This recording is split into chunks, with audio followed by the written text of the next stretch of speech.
درسنا هيكون عن هو يعني من.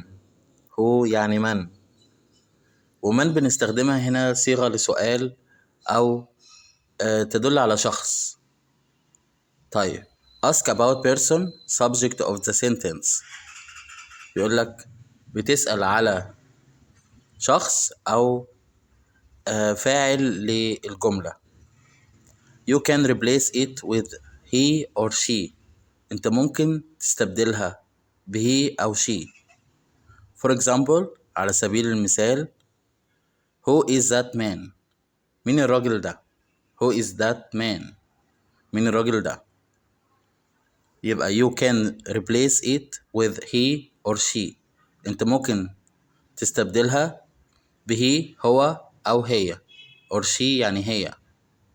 يبقى هو يعني من، هو يعني من.